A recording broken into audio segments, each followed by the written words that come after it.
ভালো সবাই বলেছে মসজিদে জিলেবি দেওয়ার কথা, জিলেবি দিল না। এরকম ঠক থেকে লেগে দিল। কত মসজিদে জিলেবি দেয়, এই মসজিদে জিলেবি দিল না। কিরে এই ছেড়া কি যে এর জিলাপি জিলাপি হতো ভাই, মনটা খুব খারাপ আছে বুঝছো। আমি এই মসজিদে নামাজ পড়ি, আজকে আইছিলাম এই মসজিদে, আমরা একটা মসজিদে নামাজ পড়লাম। ওলা মানে আলাপ করছে জিলেবি দিব, আইছিল জিলেবি লুবে। জিলেবি তো নাই, বিস্কুটও নেই।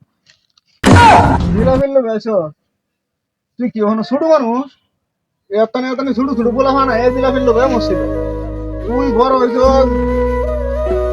তুই নামাজ পড়া বাপ মা লাগে দোয়া করবে হ্যাঁ বাপ মা যাতে জান্নাতবাসী হয়ে যাবে তুই কি ছোট বলা নাকি আমি দোয়া হতাম না, আমি জিলেবি দিলে দোয়া হতাম না, জিলেবি দিল তো হারাম, না দিল তো হারাম।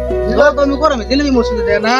জিলাপি মসজিদে দেখবা না দেখ জিলাপি লোক জিলাপির উল্লেখ করে যদি মসজিদে আসতো তুই তো নামাজ দিত না এটা তো আমি কইছি না, তগর তগর গ্রামের মানুষ তো কিপটা খেয়ে 2-4 পাখি জিলেবি লয়ে আইলে দিলেও হয় না মসজিদে। আমরা গ্রামের মানুষ যেদিন মন চায় কিন্তু দেই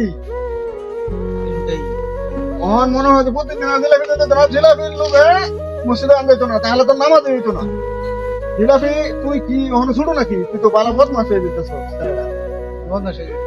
তাহলে দেখ জিলাপি যেদিন দিব আর দিন দিব জিলাপি দাও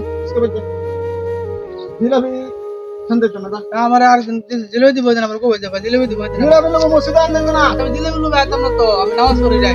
নামাজ পড়ে জিলাপি দেখবা না দেখ না মসজিদে